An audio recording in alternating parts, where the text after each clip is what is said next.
the next slide. Okay, great. There we go. Lovely, thank you. So just to start off this session today, I want to take a moment for us all to reflect and acknowledge where we're learning from today. So for me personally, I want to acknowledge that I am facilitating this workshop on the traditional ancestral unceded territory of the Musqueam people. But I know that also today is a very lovely session in the sense that not every single person is in the same place that I am. I know a lot of people may be tuning in from the UBC Okanagan campus as well. And that is a great place for me in my heart as well, since I did my undergrad there. So want to acknowledge that traditional ancestral and unceded territory of the Syilx people as well. And I really would encourage you to take the moments today to acknowledge where you're searching for on-campus work or these research opportunities and what that land potentially means to you, but also people surrounding you as well. Okay.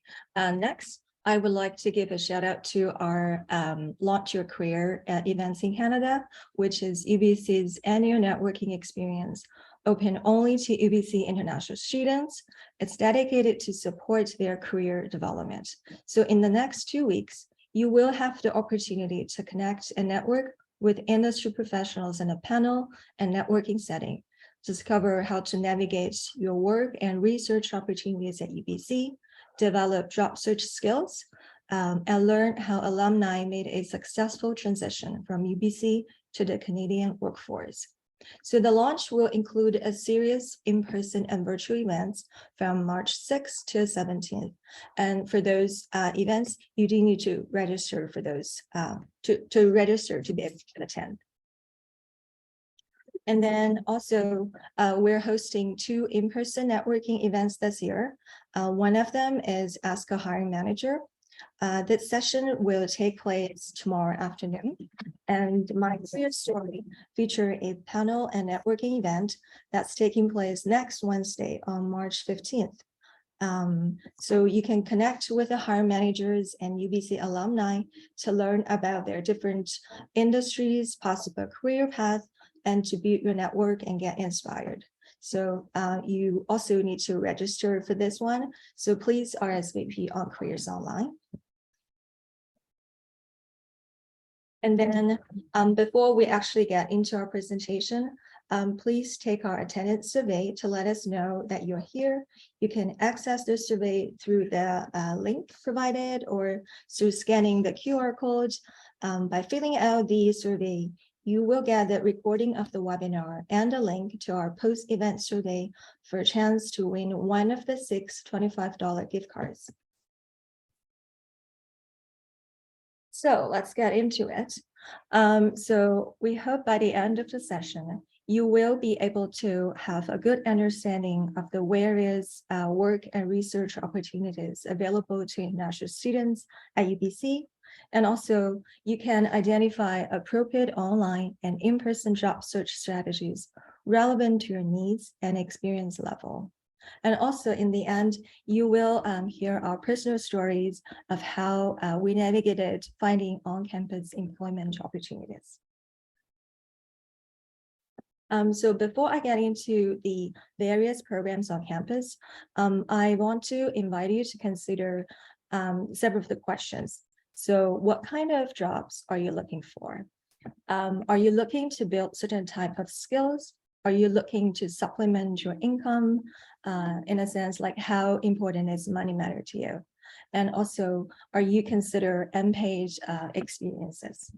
So while I get into the programs, please keep up those questions in mind, and I think that will help you. So for the on-campus work programs, I have categorized them into kind of 3 different major categories. The first one is the program-based experience, which is the work-learn program. And the second one is if you're looking to gain research experience. So we have the Work-Learn International Undergraduate Research Awards and the Multidisciplinary Undergraduate Research Conference. And lastly, is the non-program based experiences. So food services have different like venues across campus. They have like positions for hiring and also the housing and hospitality services, and the AMS job board. They post positions year long. They have different things posted as well. So for the work-learn program, the work-learn program supports and subsidizes meaningful work experience on campus that offers current UBC students the opportunity to develop your professional skills and learn in a kind of supporting environment. For the time commitment, there are basically 2 sessions for the work-learn program. The first one is from September to April. And then that's about, you are expected to work a maximum of 10 hours per week. So a total of 300 hours over that 2 winter terms. And there's also the summer session from May to August, the end of August. And during the kind of summer session, you're expected to work a maximum of 20 hours per week. So again, that's a total of 300 hours over the summer month. And then for the summer session, the application is about to open very soon. Oops, 1 second. For the eligibility, you need to be a current student with a UBC student number. And then you would have a valid social insurance number, which is called a SIN number. So if you intend to work on campus or off campus at all, you would need that SIN number. So if you plan to work, I encourage you to apply for that number as soon as possible, because that takes a bit of time. So you want to have that ready when you applying for a position, so that that's kind of ready to go. You don't have to take extra time to kind of take care of the logistics. And then you're not holding a co-op position or work-learn undergraduate research award for the term you plan to hold a work-learn position. So you can only hold one of all of these. You can apply for multiple positions, but you can only hold one. That's kind of the eligibility. And then some of the simple kind of position titles include maybe a RE position for ecological reconciliation policy, or a lab manager for various kind of research labs, or like an event production kind of type of position, or IT support coordinator, or maybe arts kind of peer advisor. So you can see there's a range of positions posted on the work-learn program. Some are research focused, some are not. The application timeline. So as I said, the application opens for the summer month in next week, and the open window is about 2 weeks. So from March 13th to March 26th, and then the interview process happens likely from the late March to early April, and then the job offers to candidates are made in April. In terms of the pay, it ranges from about $16 to $32 per hour, depending on what you do. Some of the research positions are paid higher than the other positions. So just so you know that those are the kind of the salary range. And for the work-learn kind of undergraduate research award, these award kind of subsidize professors to hire international undergraduate students to work full-time during the summer session. So this program only offers before the summer starts, so right now, and it's kind of full-time. And then the award had value of $6,000 for the other faculties, but for Faculty of Arts, for the 4 months, the students are paid about $8,700. There are also some other research RE positions that are posted in the non-centralized platforms. So if you are an undergrad looking into get an RE position, you might be getting this from the word of mouth, or from a course that you're taking. Maybe the professors were saying, oh, I'm looking for certain people, I'm looking for RA for my project, or through your listserv. Usually in each of the department. You will sign up for the listservs to get email listings. Some of the positions are posted in that. And also some labs, they have their own website, so they might be posting on their website as well. So if you are thinking about research positions, or if you're kind of really into that, there might be other ways to look for this type of opportunities.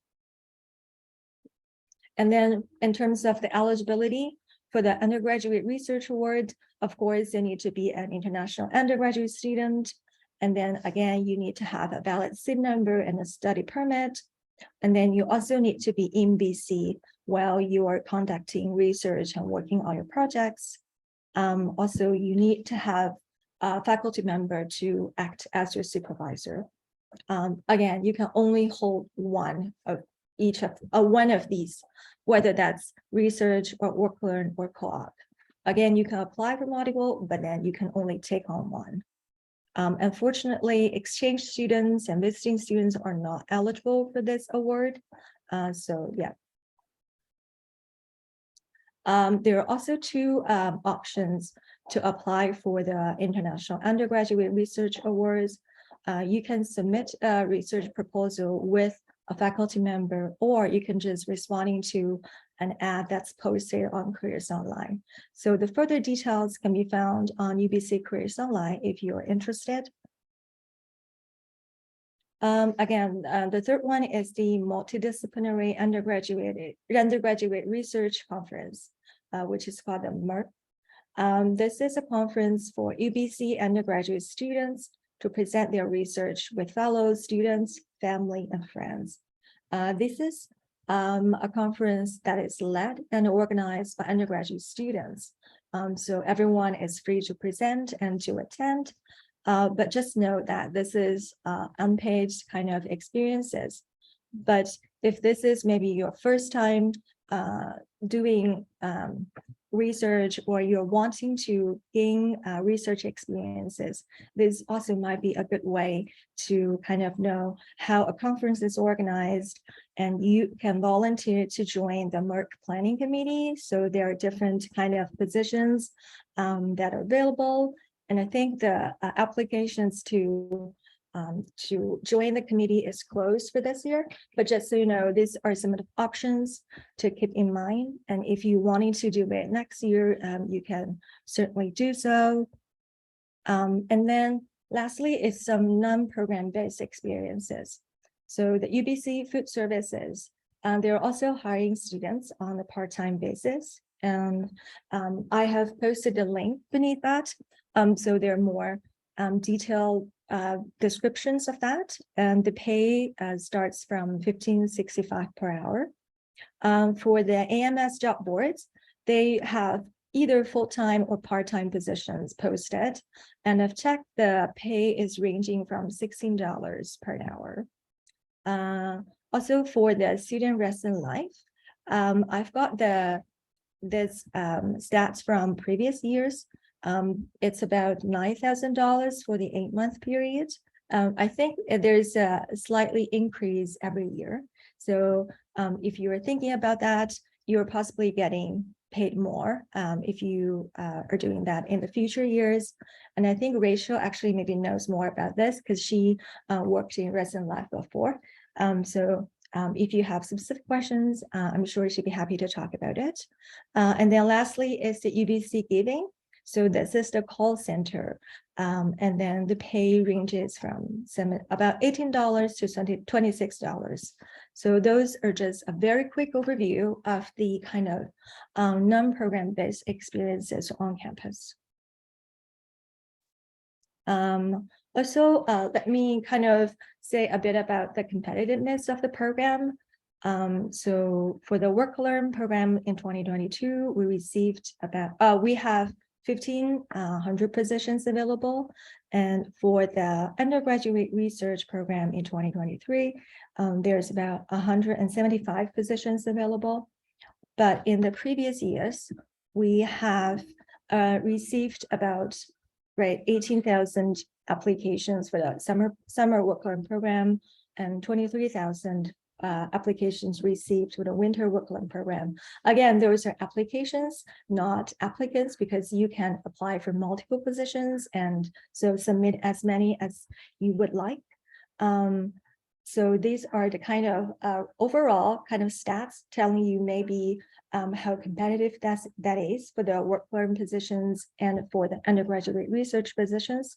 So say if you applied for a position this year and you kind of never hear back from it, or if you submit a position, got an interview, but not eventually getting the position, just know that it is considered kind of competitive, and then they're always receiving a lot of the applications. So if you don't get it this year, don't get discouraged.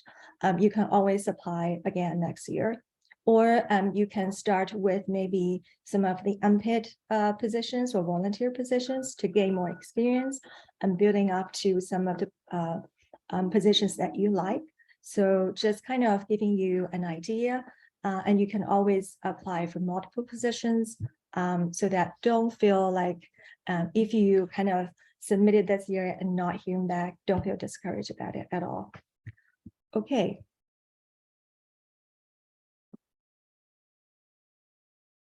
Now I think it's Rachel's turn to kind of giving you some of the strategies and in how to kind of find those opportunities.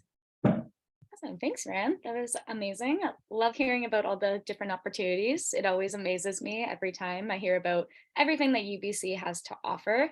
I would like to also just put out there that we referred to a lot of language surrounding work learn, but also I know that there's some people in here that are from UBC Okanagan, which dear and true to my heart as an alumni. And so if you're looking for your positions, it would be called work study, but all very similar information, transferable. It would just be through your UBC Okanagan platform rather than UBC Vancouver, which is always still just as exciting.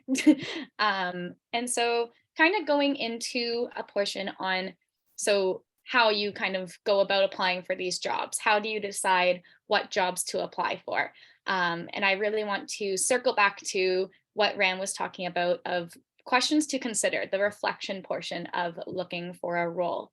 And because I think that this is incredibly important, because as we know that applying for jobs or looking for opportunities can be overwhelming at times. So it's great to kind of go back to this reflective practice of figuring out what you're looking for and what value you possess. So I'm going to be talking a lot about this kind of reflective practice, but also diving into some of the job search strategies that may aid in this process. I'm not sure I understand. So we can go to the next slide here. Lovely. So again, like we've talked about, searching for a job and finding all these positions and all the information that Ran gracefully talked about, there's a lot out there. There's a lot of things to choose from. So it's kind of good to, in some ways, narrow down, again, what are you looking for? How are you going to go about this job search? Because it's more than just applying to a job and going to an interview. It comes down to talking to people, thinking about what you want, what you don't want, what income are you looking for, and attending career fairs, which would like to acknowledge that all of you today are taking an incredible step in your career journey and looking for these jobs or looking for opportunities. So bravo to you for kind of taking that step in that part of the job search. And so most successful job seekers kind of utilize all of these strategies of looking for certain departments. And for on-campus specifically, maybe that means looking at, do you want to work in food services? Do you want to work for a professor? Do you want to work for student affairs? Anything along the lines. Maybe it's residence life.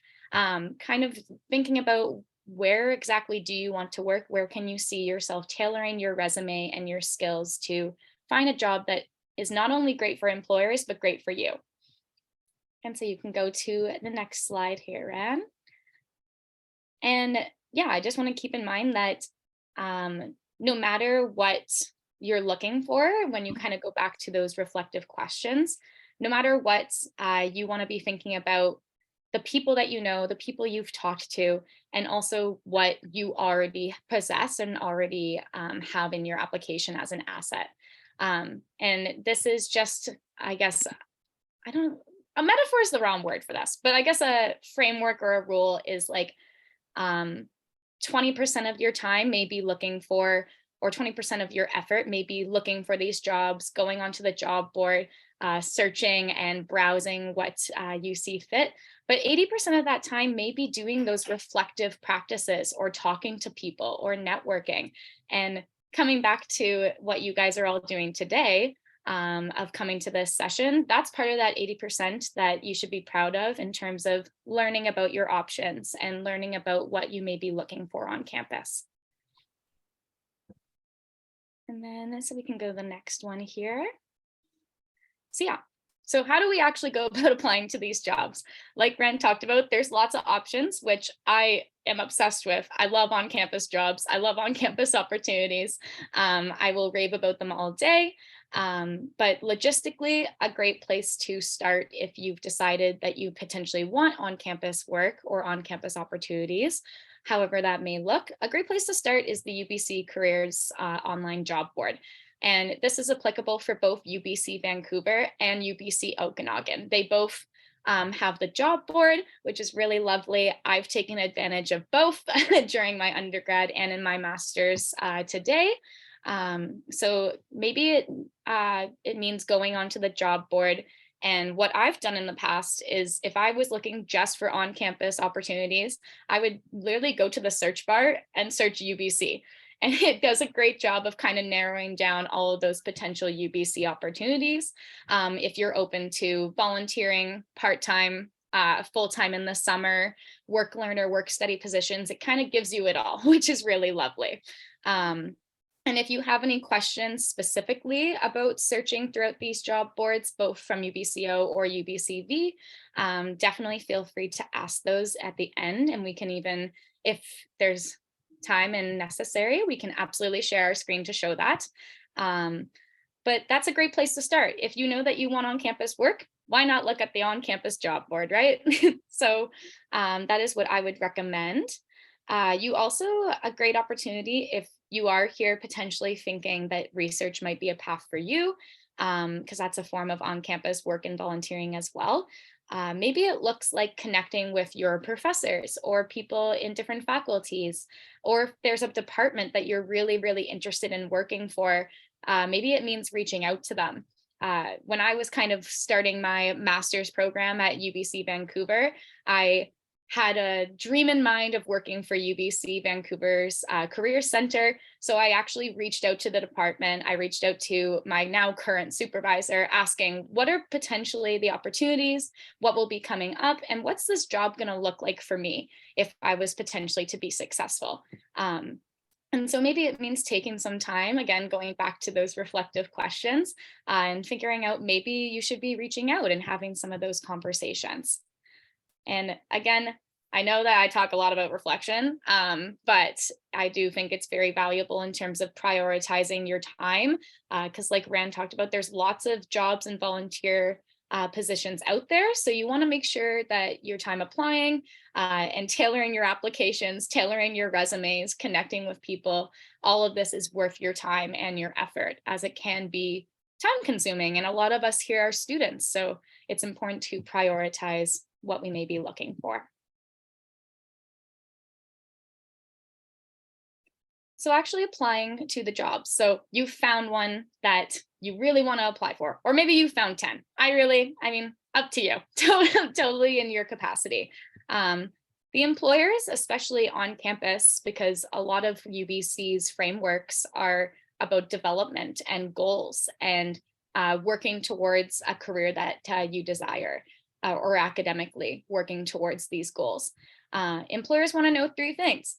Can you do the job? Logistically, do you have the qualifications? Will you do the job? So maybe that looks like in your application, tailoring it to say how your qualifications will aid in the work that you're doing in the role. And then also, what is it like to work with this employer, or what is it like to be in the role? Are you a good fit is maybe a way to put it. So will you fit in with the team? Again, does this align with your goals and the employers? These are all questions to make sure you're maybe addressing in your applications, your cover letters, and your resumes. And when you're focusing on these three things, I think employers, especially on campus, or professors, can be quite interested in knowing what your goals are and how you're going to uh, work towards those during the role. So coming to this framework, I really like I'm a personal big fan of frameworks and just diagrams and being able to see things visually. And this is a great way in terms of if you're looking at an application and you really want to portray the skills that you have in terms of you're going to aid in this campus or research position.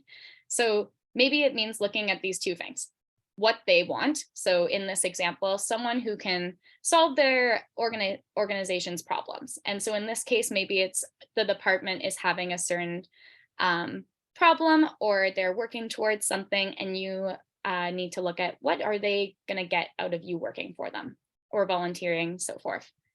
And then you also want to look at what you have. So what skills or qualifications or experiences do you have that kind of mix together to create your value for the job?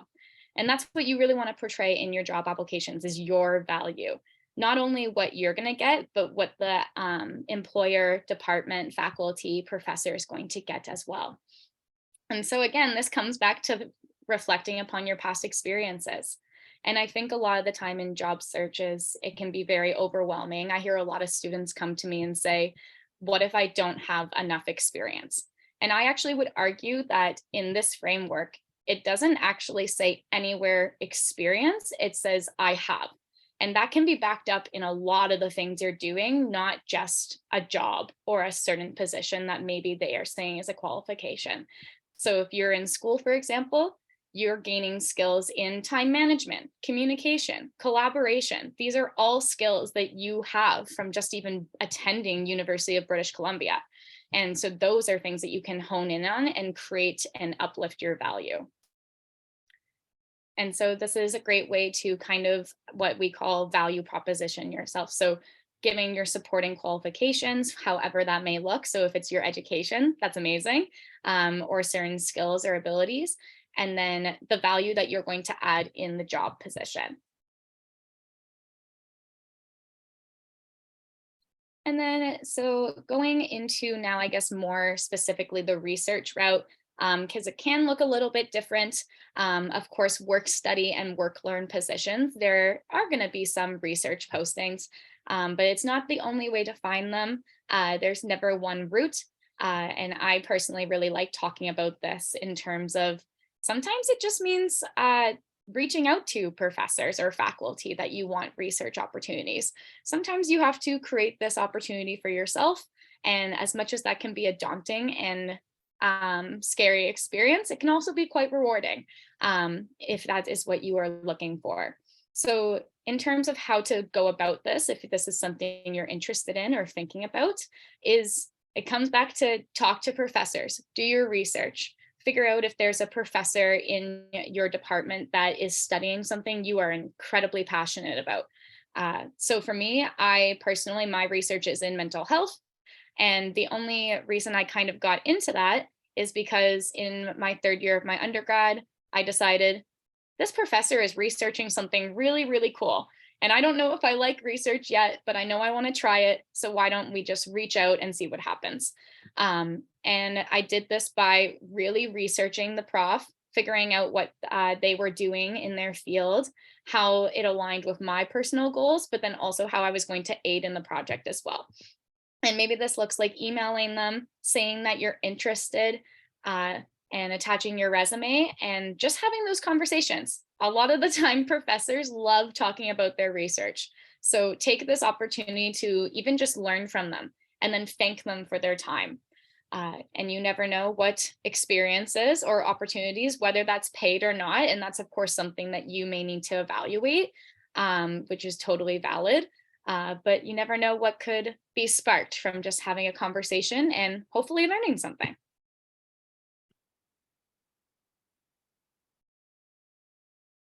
And so now we've kind of talked about the logistics of what the jobs are out there, when to apply for them, and also how to maybe go about applying for them. And of course, again, want to reiterate that we've kind of just touched the surface of a lot of this. So if you have any other bigger questions or you want to dive into more specifics personally, definitely feel free to book an appointment with any of the career advisors at UBC Van or UBC Okanagan. But now we want to kind of go into why look for campus opportunities. What is, I guess, the value in it? And me and Ren are both going to share a little bit about our experiences before leading into some time for questions. But I think the why is incredibly important to think about because, yeah, why should we apply for these opportunities? What do we gain? What may you learn in these opportunities? So I guess for me, my career journey during my university experience and on-campus work is quite a hefty one, and I'm not going to touch on everything because that would take 10 million hours. But I will say that on-campus opportunities have allowed me to kind of put a bunch of puzzle pieces together in terms of my career and also just my personal life. And I really resonate with this little graphic here in terms of the puzzle pieces because every on-campus opportunity I had, whether it was volunteering, working in residence life, working at UBC Okanagan's Career Center, working at UBC Vancouver's Career Center, they've all allowed me to put a piece of the puzzle together of the opportunity of what I'm looking for essentially in my career or in even my education. I can confidently say that I would not be in my master's program today if I hadn't gone through all the on-campus opportunities I had to figure out what I like. And I think something that's also not necessarily talked about a ton in on-campus work or even just work in general is if you have an opportunity to figure out what you don't like, it's just as valuable as figuring out what you love to do. And that was a big thing for me as well, is being able to volunteer on campus or even have contracts, whatever it may be. I figured out what I didn't like, but also what I liked. And this has kind of formed, I wouldn't say it's a complete puzzle. I don't know if it ever will be complete because that's just the journey of careers. But it's allowed me to put some of those pieces together and also reflect upon what I value in a job and in a role. And again, we'll answer any questions, especially again on residence life, can definitely talk about that if there's questions regarding that. But that's, I guess, a piece of the iceberg of my personal why. And I would recommend to anyone to take advantage of the opportunities on campus. Being a student is so special because you have these opportunities compared to when you finish university. They sometimes aren't always as accessible. So I would say take advantage as you see fit. And I know Ran also has a very wide, diverse experiences on campus. So I'm going to hand it off to her. Right. I can talk about maybe two of my business stories. I think for a RA positions that I applied when I'm in my master's. So I think that job posting was not very specific from the way that I look at it. I kind of know they're looking for someone who can do qualitative research and then someone who had some experience and background in the Chinese kind of area. So I was like, this potentially could be a fit for me. So I applied for that position. Initially, I think that position is only posted as a temporary 6-month position. But then I got to talk to that professor who now has retired. And then I ended up working for him for about at least 2 years. So we did research back in China at a elementary school. And then we visited that school and then we talked to the school teachers. So that ended up being very rewarding for me, both as kind of an experience for kind of gaining more qualitative research experience and also to get to know the professor and the kind of research community back in China. So I think from this, even if you see a position, maybe it's only shorter than you expected, but still, I think go ahead and apply for it. You never know. This can be maybe leading into a longer time position, or it can open doors for other kind of type of experiences. So don't kind of say, don't dismiss any experiences or positions that you think is, this is maybe too short or not maybe high profile enough. And the second one is my current position that I'm in. So we're both in a work-alone position with the UBC Career Center. And then unfortunately, it's only open to graduate students. So if you're a graduate student and you're in the workshop today, yeah, by all means, I think apply for it, because I think I quite like this position. Initially, I applied for the graduate student advisor position, I think last 2021 in the fall. And then I also applied for another position. So I ended up, I think, getting the other position first. And then I was thinking, well, I have my like comprehensive exams. The other position has like fewer hours. So I actually took that position and didn't kind of go ahead with the interview and the experience with the center.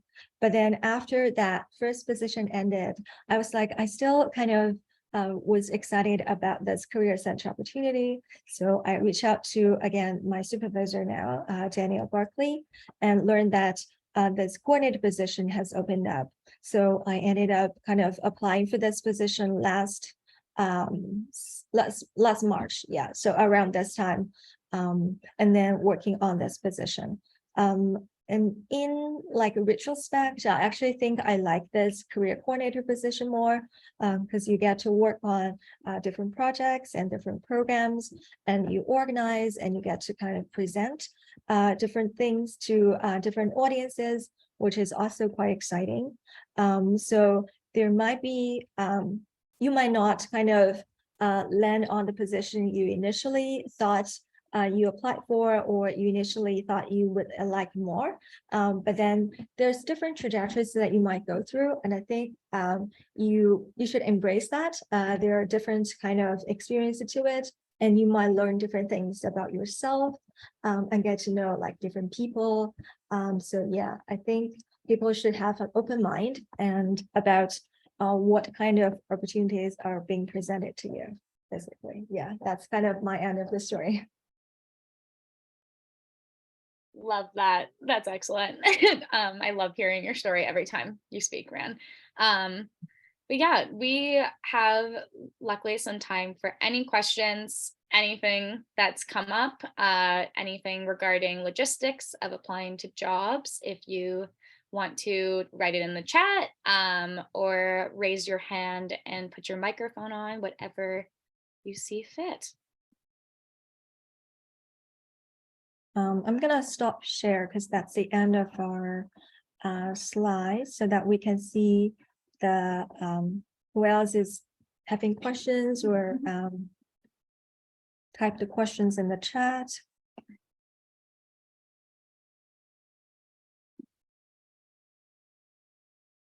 Okay, I see one question's in the chat. Would some of these positions be open for newly graduated students? For work learn, I think you need to be a current student. There might be like for the other type of experiences, I think listed in AMS, this might be potentially for full-time work opportunities. And also I think on Careers Online, they're also posting full-time kind of employment opportunities. Is that true, Rachel? I think, yeah. Yes, yeah. So for work study and work learn, you do have to be a current student. But yeah, exactly what you said. That's not to say that there are not other positions out there that you are eligible for. It just may take some different searching. But luckily, if you do want to search on the UBC job boards, you can filter the positions so that you can see just ones that maybe you are eligible for. Okay, I see another question in the chat by Stephen. I graduated in June 2022, but apparently many internships are already not accepting. Any suggestions? A master degree student. I think the internships are kind of in cycles, yes. And then I think there's maybe the co-op internships, and you might need to kind of talk to the co-op advisor. I'm not entirely sure for master degree graduates, if there are specific internships that's only for them. But I think you can check and also go back to the online postings. What do you think, Rachel? Because I don't think there's a specific intern program for master degree graduate. Yeah, I would say, Stephen, totally valid question that internships and summer roles in general kind of are cycling, depends on the role that you're looking for. I would just say, yeah, I guess it depends on what role you're kind of looking for and the things that you need for the summer coming. Because I'm guessing, yeah, internship, you're assuming this summer for this year. But if you're wanting to, yeah, I guess I agree with everything that Rand said. But if you're wanting to dive into like kind of how to search for some specific internships, definitely would recommend accessing any of our services. I think it just will depend on the industry or field you're specifically looking in terms of looking for those jobs or potential internships. I see a hand from Mingyi. Do you want to unmute yourself and ask the question, Mingyi? Yeah, sorry. So, okay, I'm gonna turn on my. So yeah, so I just kind of went to like a few like conferences and like career fairs recently, and then I sort of kind of having like a little imposter syndrome, kind of seeing a lot of maybe people in like business, they already like figure out their like internship stuff like that. So do you have some advice, like it's just like a personal question, do you have some advice on like say goal setting with like not feel like discouraged after like say rejection, stuff like that, and setting some like smaller goals to stay on track at the same time? Do you want to start with this question, Rachel? Sure, that's an excellent question. I guess my first thing that comes up for me, because this is what I personally have done, I think it's going to be different for every person, but what I've done in terms of searching for jobs and doing kind of job or like career related goals, and even with academics too, is I try to write down 5, or even if it's just 3 things that I'm specifically looking for in a job or a role. So for me, it definitely changes, and I think that's okay. But if I'm looking for specifically, I want to work with students, or I'm looking for a remote job, or I'm looking for an in-person job, I kind of just try to limit, or not limit, sorry, but choose kind of 3 or 5 values that I'm really pushing for in my work. And I guess I stem most of my goals that way, because I think depending on what you come up with in those values, different things can surface of why you potentially really want to work with students, or why you potentially really want remote work. And that kind of, I guess, is my way of working backwards with creating a goal. Does that kind of resonate at all? I know that's definitely. So I'm just wondering, like, say, how you sort of organize your timeline. Say, like, right now, like, there's like a lot of like, say, volunteer positions, or necessarily like research positions. Like, how do I prioritize? Like, I understand that you kind of giving, because I feel like at this time of year it's really busy, because most job postings are there, and then it's just a lot to choose from. But like, I'm just wondering, do you have some advice to like say organize it, like say what, like which one should I prioritize, and then should I apply for everything, and then just like that sort of stuff? I can chime in. I think that depends on your like goal. Do you want to get more research experience, or do you want to kind of maybe work in a office setting?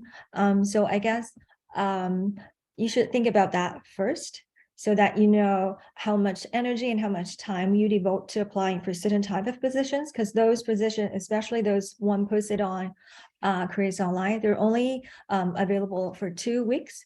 So you should think about, maybe how many jobs I want to apply for those 2-week period. And you also have other deadlines, right, as a student.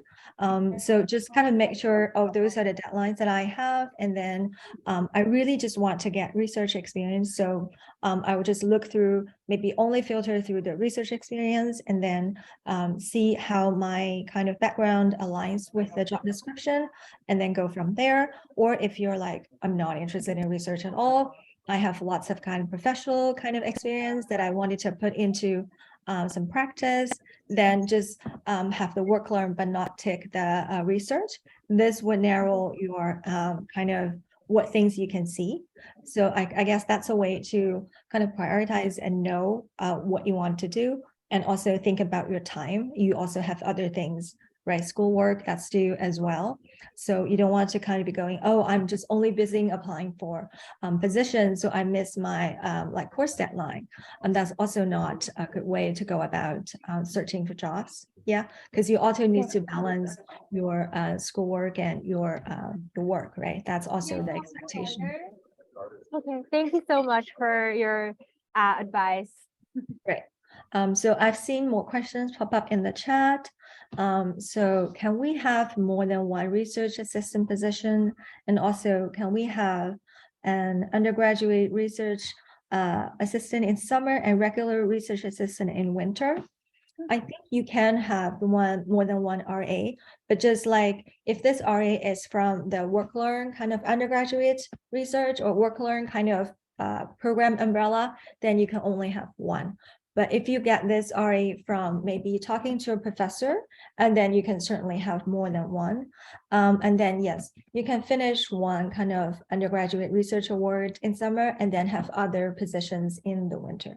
It's just you couldn't have them maybe all in once concurrently.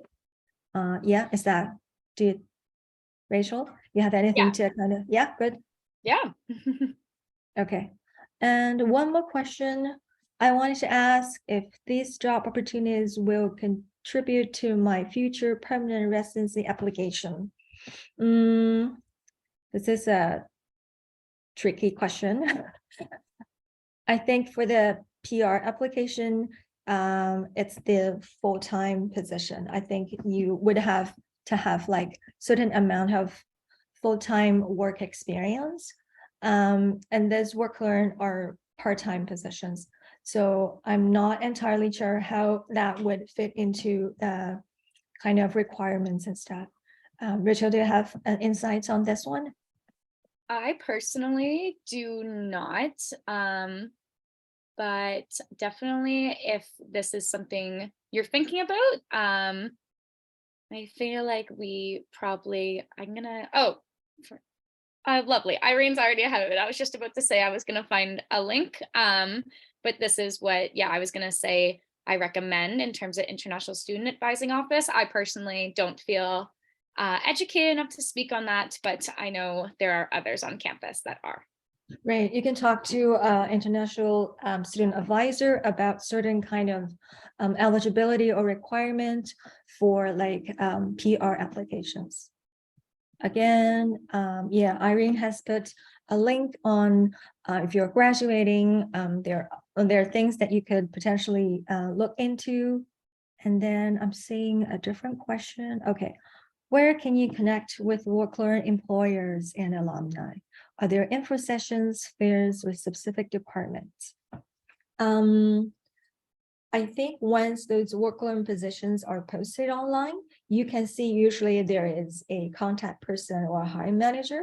So you could go ahead and email them saying that maybe you wanted to learn more, have a chat before that application closes or before you go ahead with the application. So I guess that's one way to go about it. Info sessions. I'm not sure there's info sessions like specific for work learn programs. Rachel, what one do we have? No. I was just going to say for info sessions, fairs, or anything specifically relating to that, I would just recommend checking out also the calendar for UBC careers events, both depending if you're at UBCO or UBC V. Looks like Irene plopped in the chat kind of the information regarding the events that are happening this week, which is really great if that's what you're alluding to. But yeah, I would agree with everything you said, Ren, in terms of contacting work learn employers individually. But yeah, all the, I guess, info sessions, fairs, and anything regarding that specifically would be on our calendar, which is lovely. I personally am a big fan of a calendar, so. I see another hand from Kushi. Do you want to unmute yourself and ask the question, Kushi? Am I pronouncing your name right? Yes. Hi. I actually just had a follow-up question on the PR question, and I do know that there's not a lot of information like present, but what I wanted to ask is, do you think if I do 2 work-learn positions in the summer, would that count as a full-time job, or would that just be 2 part-time positions? I just said you can only work one work-loan position, right? You couldn't possibly take 2 work-loan positions for the same period. Yeah, so that wouldn't be an option. But then if you have a work-learn, but if you have other employment outside this, I think that could potentially count as full-time, depending on, I think you do also need to consult with the international students advisor on that. Yeah. Okay, thank you. Sorry, because I actually knew someone who did 2 work-learn positions in the summer term and they counted it as full-time. So I just wanted to ask like that. Oh, I'm not entirely sure how they did that, or if that's exactly work learn, or yeah, because I think you not are supposed to have 2 work learn positions, because we want to have more opportunities for more people. So you're only kind of taking on one. You're not kind of taking on all the opportunities. Yeah, that's kind of the idea. And then I see more questions in Thank the you. chat. No worries. Okay, can you potentially screen share and show us how we can look for jobs on Careers Online? Rachel, do you want to? Yeah, I can pull it up. I'm just loading it currently. Okay, while you kind of, yeah, pull it go for up, it. I will kind of go through more questions while you Perfect. screen share. Okay. Yeah. Let me just go here. Lovely. Wait. So this is also, keep in mind, can everyone see this? Yeah.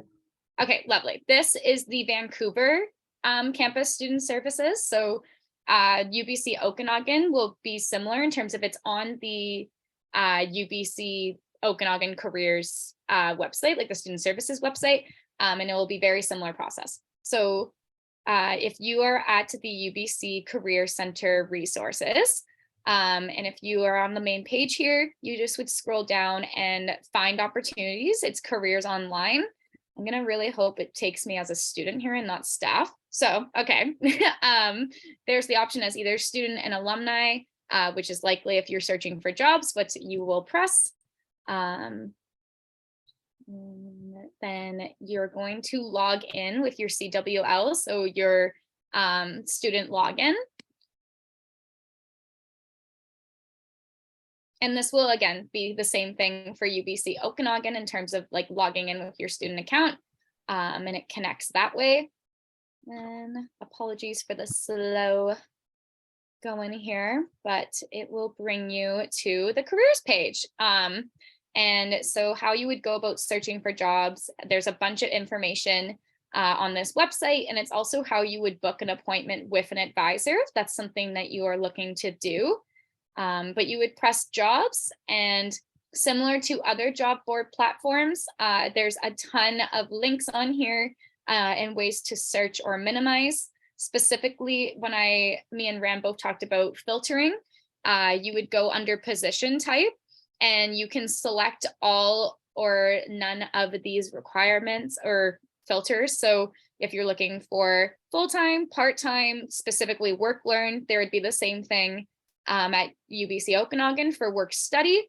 And then when you press this and press apply, it will bring up all of the positions.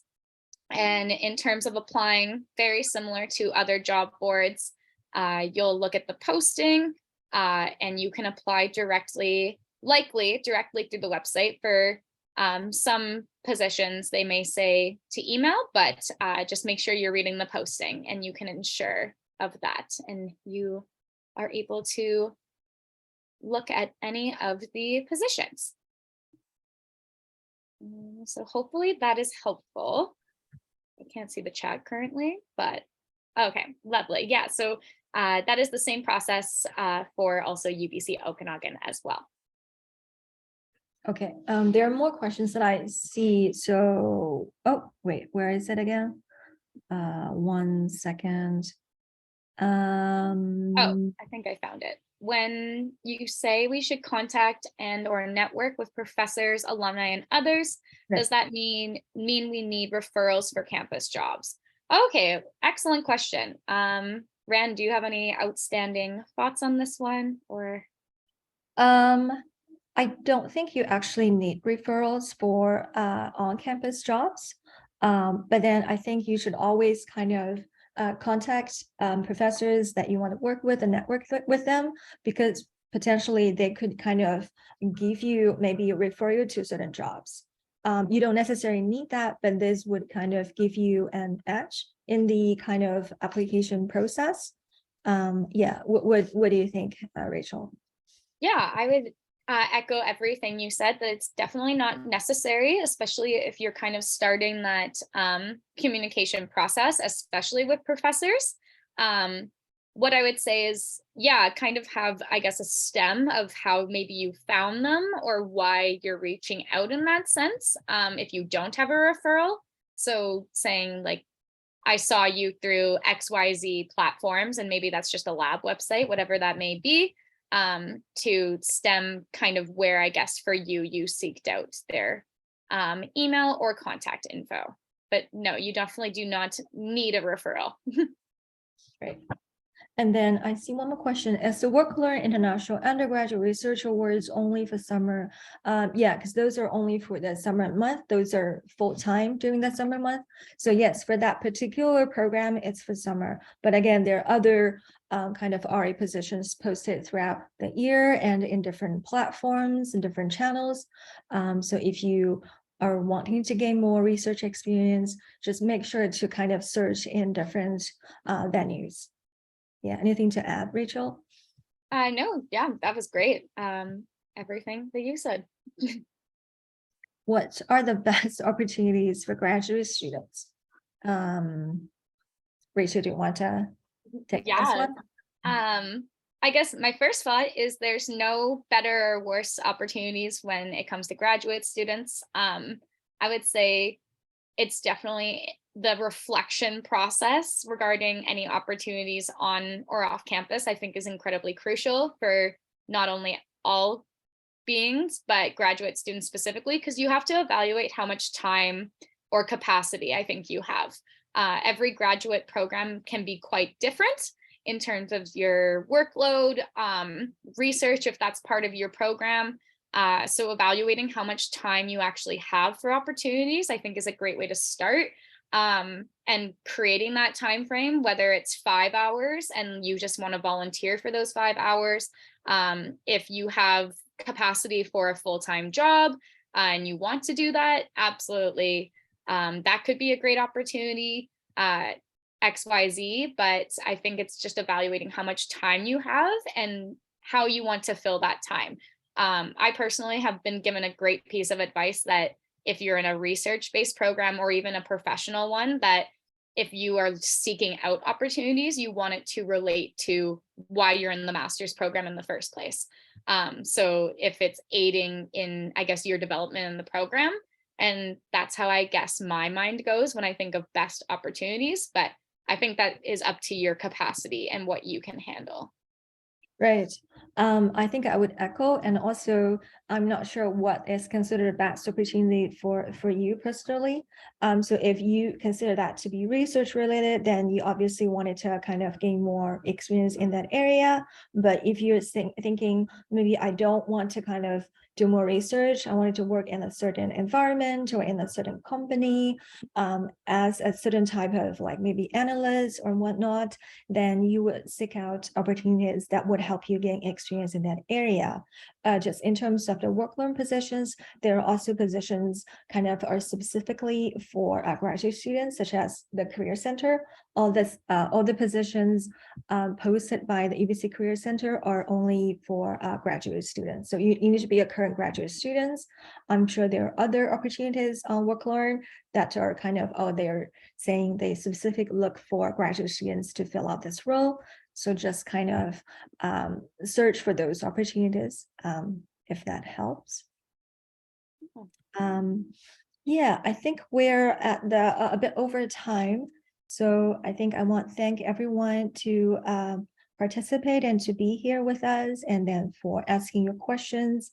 Yeah, this is it. Thanks so much. Yeah, thank you, everyone. Thanks for attending and for any questions.